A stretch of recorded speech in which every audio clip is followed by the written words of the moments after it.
The first thing he said to me that morning was, "You should be thankful you still have a desk here." No greeting. No acknowledgement. Just that. I remember staring at my monitor, pretending to reread an email, while my fingers locked together beneath the desk. I wasn't angry yet.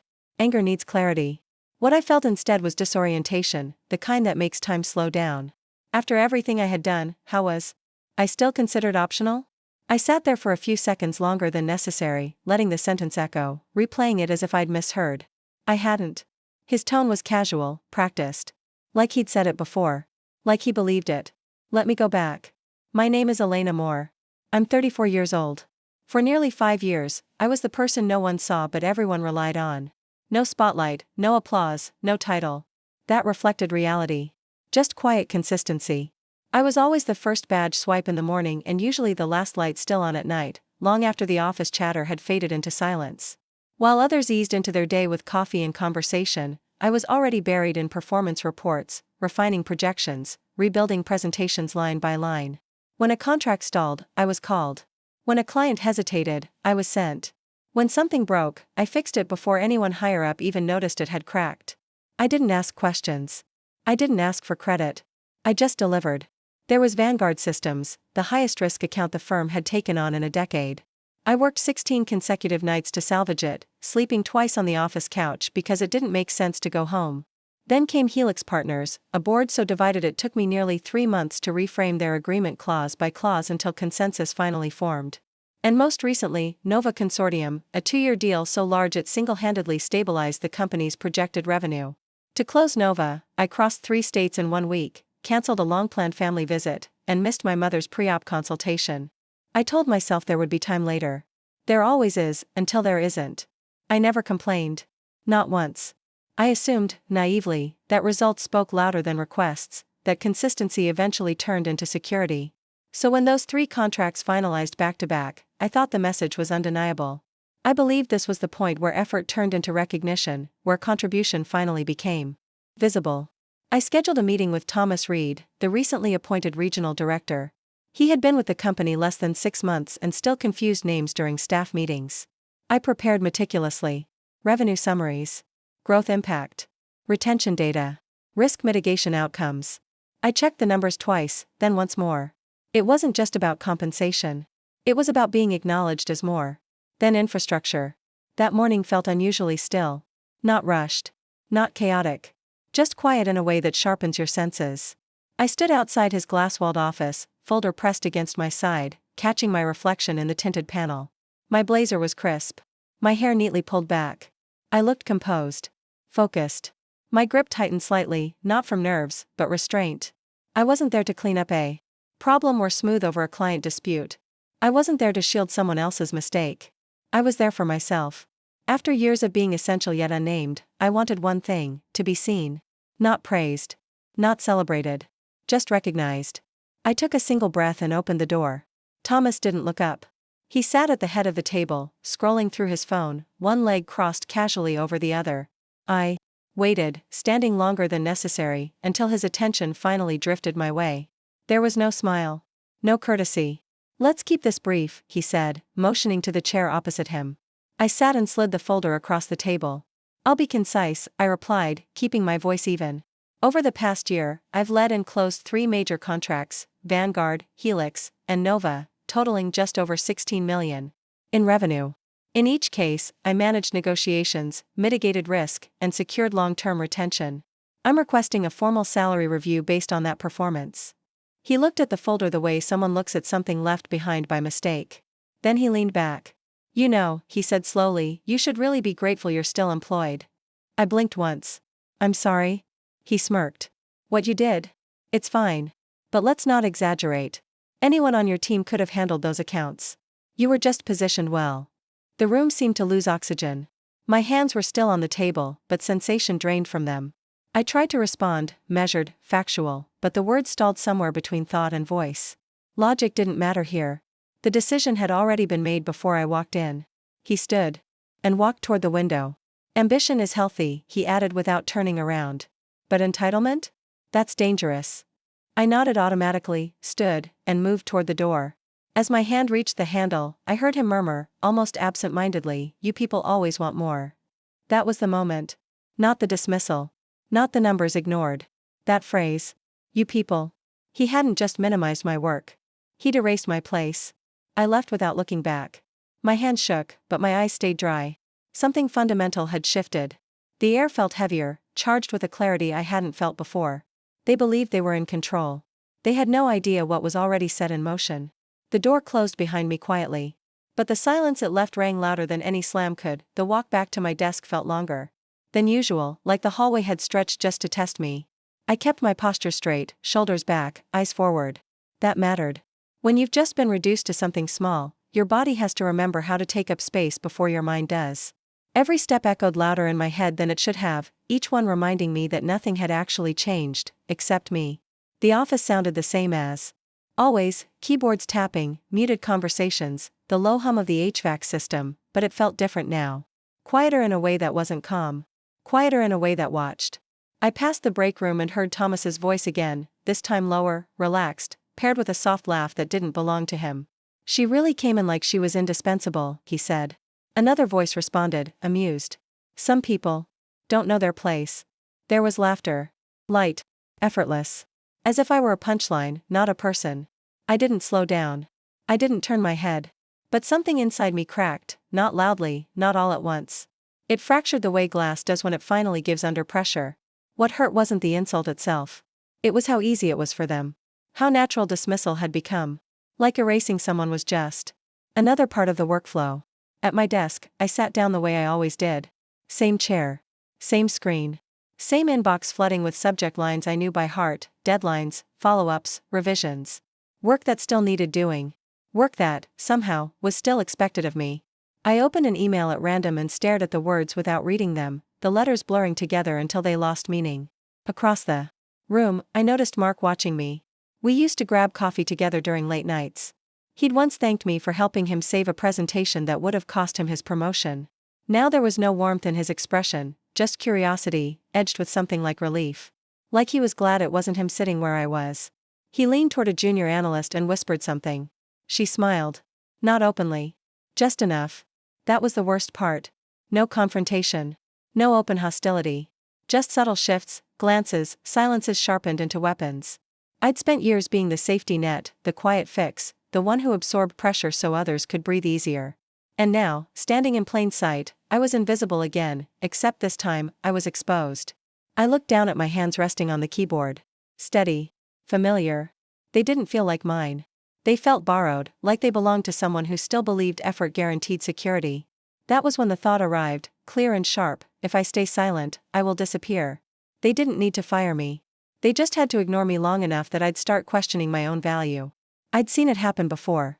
Good people faded out that way. Slowly. Quietly. Conveniently. Erased from relevance without a single exit meeting. But I had rebuilt broken systems. I had rescued dying contracts. I had carried responsibility that never showed up on org charts. I wasn't fragile. I was tired, and there's a difference. Tired people wake up. Fragile ones break. I left the office early that Friday. No announcement. No explanation. Just packed my bag and walked out before anyone could ask. Why? The train ride was quiet. I didn't open my laptop. Didn't scroll. Didn't rehearse imaginary conversations. I just stared out the window as the city blurred past, letting the noise drain out of me.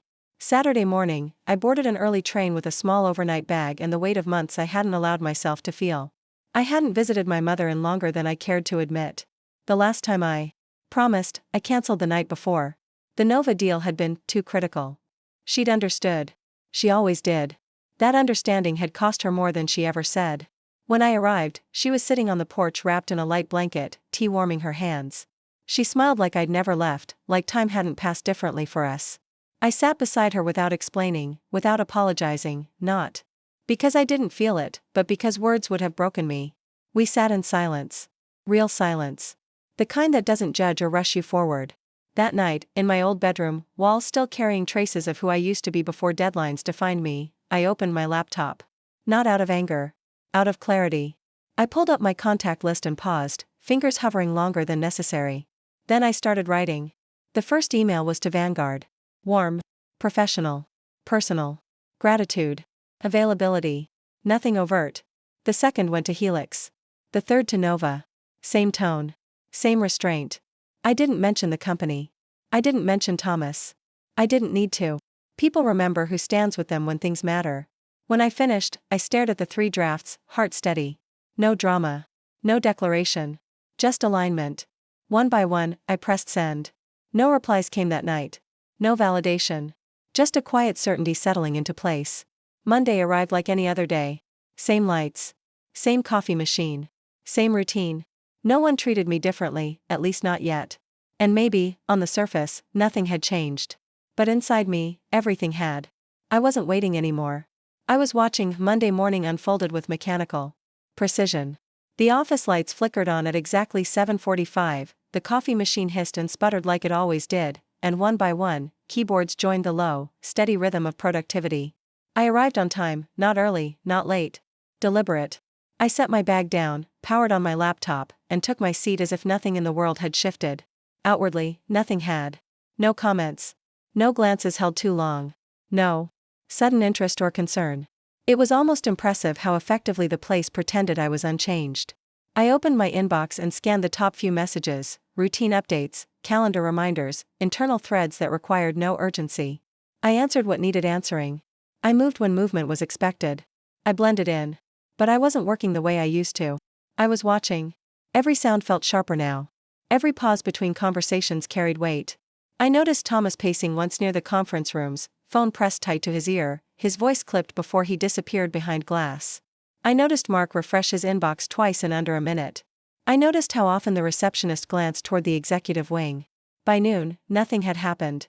No replies. No calls. No acknowledgement of the messages I'd sent.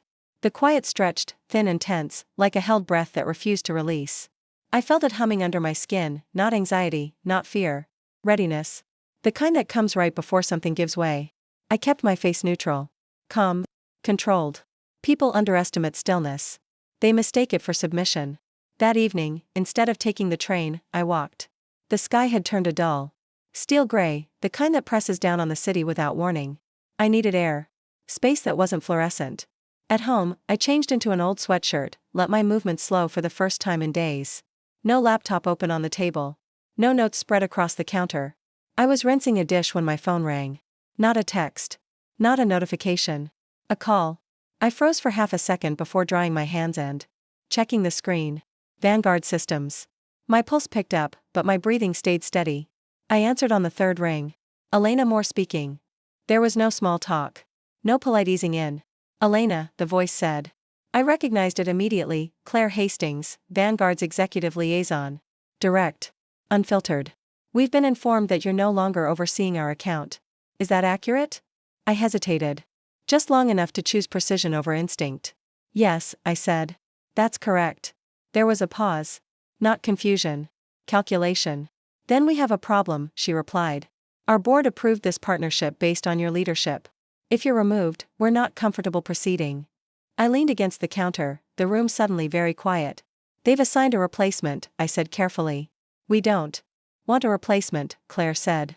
We want you. If you're not leading this, we will suspend all execution until the matter is resolved. It wasn't a threat. It was a statement of fact. I thanked her for the call, ended it cleanly, and set the phone down. The silence in my apartment felt different now. Not hollow. Charged. I didn't celebrate. I didn't smile. I just stood there for a moment, letting the reality settle. One thread had been pulled.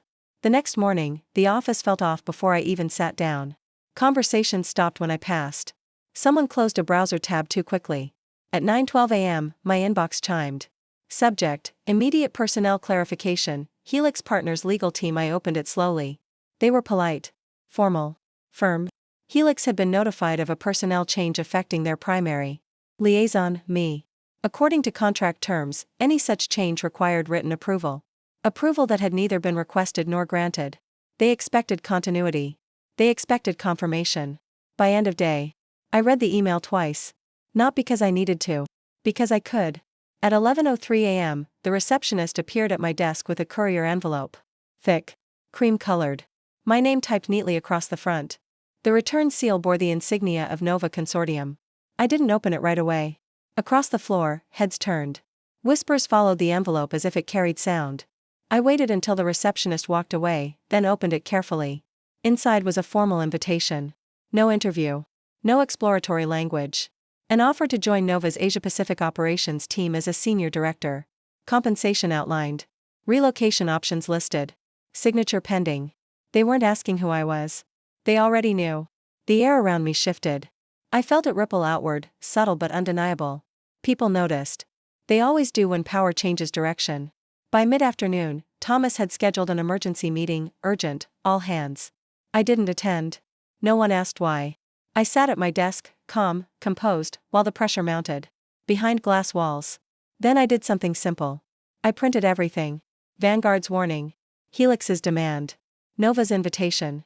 3 documents. Heavy paper. Clean ink. I stacked them neatly, aligned the edges, and slid them into a plain white envelope.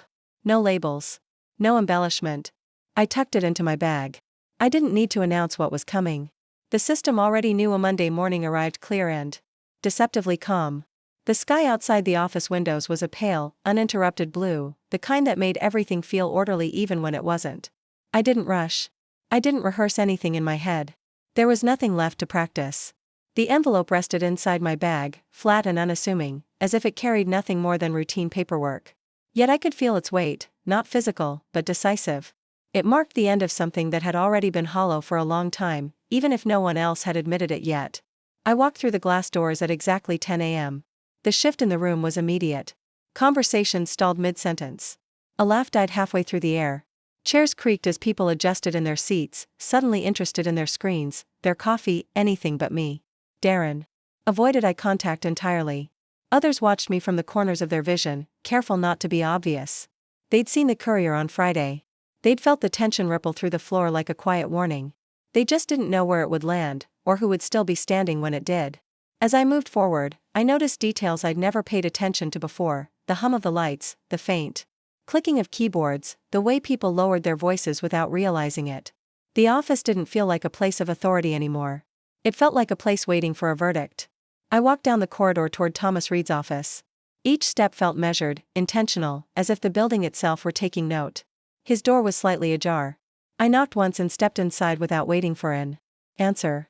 He looked up with the same practiced expression he always wore, half confidence, half dismissal, but it fractured the moment he saw the envelope in my hand. For a fraction of a second, something close to concern crossed his face before discipline forced it away. I didn't sit. I didn't speak. I crossed the room and placed the envelope directly in front of him, aligning it neatly with the edge of his desk. "What's this?" he asked, though his voice had already lost some of its edge. I said nothing. Silence was doing more work than words ever had. He opened the envelope slowly, as if time might soften what was inside. The first page caught his attention immediately: Helix's legal notice. His jaw tightened, the muscle jumping once. By the second, Vanguard's suspension warning, his posture shifted. Straighter now, alert, calculating. When he reached the third document, Nova's formal offer with my name printed cleanly across the top, the color drained from his face. He read it again. Then once more, slower. He looked up at me, blinking, as if recalibrating his understanding of the room, and of me. This is real?" he asked. "All of it," I said. My voice was calm. Neutral. Finished. He leaned back. In his chair, hands gripping the armrests like they might anchor him. "Why didn't you bring this to me sooner?" he muttered. "We could have handled this internally." I raised a hand gently. Not defensive. Definitive. "I'm not here to negotiate." That stopped him completely. "I'm not angry," I continued. "I'm just not invisible anymore." For the first time since I'd known him, Thomas didn't have a response. "Ready?" The silence stretched, thick and uncomfortable, pressing against the walls. He searched my face for something: hesitation, doubt, leverage, but found none. Whatever authority he thought he had in that room no longer applied. The hierarchy he relied on simply wasn't present. I turned and walked out. No announcement. No dramatic pause. Just the quiet certainty of someone who had already moved on. The silence I left behind wasn't temporary. It settled. It echoed. It rewrote the atmosphere of the floor. I didn't return to my desk. There was nothing left there for me, not even sentiment. Instead, I stepped outside and let the cool air hit my face, stood still long enough to feel the weight lift slightly from my chest. I realized then that the tension I'd been carrying for years hadn't disappeared, it had transferred. It was no longer mine. When I went back inside, I poured myself a cup of coffee and drank it slowly in the break room, listening to the office hum with nervous energy that no one dared name. People passed by without speaking. A few glanced in, unsure whether acknowledging me would be a mistake. The rumors moved faster than any official message. An hour later, Thomas called me back. His tone was different now. Careful. Controlled. Almost respectful. Elena, can we talk privately? I walked in empty-handed this time. No folder. No documents. I didn't need proof anymore. He stood instead of sitting, positioning himself beside the desk rather than behind it, as if that alone could rebalance the power. I've reviewed everything, he began quickly. And it's clear I misjudged the scope of your contributions. The clients trust you. That matters. The board is concerned. I said nothing. I'm prepared to offer you a revised role, he continued. A significant salary increase. Double your current compensation. Lead client strategy. Direct access to the executive team. Full recognition. He waited for relief. Gratitude. Agreement. It didn't come. I'm sure it's a generous offer, I said quietly. He nodded, encouraged. It is. But I'm not interested. The words landed softly and completely. He stared at me. You're turning this down? Yes. He struggled to regain footing. You don't understand what this means. Recognition like this doesn't come often. I met his eyes, steady. I used to think recognition was the reward. That if I worked hard enough, someone like you would eventually see me. But now I know freedom is the real outcome. Not being allowed to speak, but choosing when and where. His mouth opened. Closed. You can keep the title, I added. The raise. The role. I've already accepted something better. I turned toward the door. Elena, he said, his voice lower now. We can still fix this. I paused, just long enough to glance back. I'm not broken, I said. I'm finished. Then I walked out. No applause. No confrontation. Just the sound of my footsteps fading down the hall, steady, final. I didn't look back, but I could feel it, the realization settling in behind me, spreading desk by desk. The center of gravity had shifted. And I was no longer in the building when it did. I didn't feel victorious when I left the building. There was no surge of adrenaline, no cinematic release. Victory implies a battle still being fought. What I felt instead was distance, clean, undeniable distance. The kind that only appears once something no longer has any claim over you. The revolving doors closed behind me without ceremony. The city moved exactly as it always had. Traffic lights changed. People crossed streets. Phones buzzed. Nothing acknowledged the shift that had just taken place, and that quiet indifference made it real. True power transitions don't interrupt the world. They realign it silently. By the time I reached the corner, my phone vibrated. One message became 3. 3 became 10. Then more. Former colleagues who had never spoken to me directly. Clients who suddenly remembered my name without a title attached. Middle managers masking panic as curiosity. Is it true? Are you really gone? They're calling emergency meetings. I read every message. I answered none. I walked instead. Past cafes filled with conversations that didn't involve me. Past glass storefronts reflecting a version of myself I barely recognized, straighter posture, slower steps, eyes that weren't scanning for permission anymore. For years, movement had meant survival. Now it meant direction. By midday, the internal memo circulated. It was precise. Sanitized. Carefully empty. Strategic realignment. Mutual understanding. We thank her for her contributions. No mention of Helix. No mention of Vanguard. No mention of the sudden vacuum where certainty used to be. Corporate language exists to deny gravity. But gravity doesn't disappear when ignored, it just pulls harder. Inside the firm, the effects were immediate. Meetings were scheduled without agendas. Decisions were postponed under the guise of caution. People who once spoke confidently now hedged every sentence. Authority fractured into committees. Committees into silence. Projects slowed not because of complexity, but because no one was sure who could approve anything anymore. The structure hadn't collapsed. It had hollowed out. And hollowness travels fast. At 2:17 p.m., my phone rang again. This time, I answered. Welcome, the executive director at Nova said. Her voice was steady, unsurprised. We've been expecting this call. There was no onboarding speech. No grand reassurance. Just clarity. Expectations stated plainly. Authority defined by responsibility, not proximity to power. For the first time in years, I wasn't being evaluated, I was being relied upon. That night, I opened my laptop. Not to work. To observe. Industry forums were already shifting tone. Speculation replaced certainty. Anonymous posts traced connections no one had dared articulate publicly before. Someone mentioned Helix's withdrawal. Another hinted at Vanguard's freeze. No one named me directly, but I could see the outline forming around the absence I'd left. I understood something then. I didn't need to control the narrative. The system was explaining itself. Days passed. Then a week. Inside my former firm, change arrived without announcement. Thomas Reed resigned quietly the following Monday. No farewell message. No speech. His name simply disappeared from the internal directory. Darren transferred departments. 2 senior executives followed shortly after, each exit framed as personal reasons. No one contacted me for confirmation. They didn't need to. At Nova, momentum replaced anxiety. Clients who once spoke to me through layers now spoke directly. Decisions moved faster because they were no longer filtered through ego. Trust wasn't negotiated, it was assumed and maintained. One evening, as I shut down my computer, I realized something unsettling in its simplicity. I wasn't thinking about them anymore. Not the firm.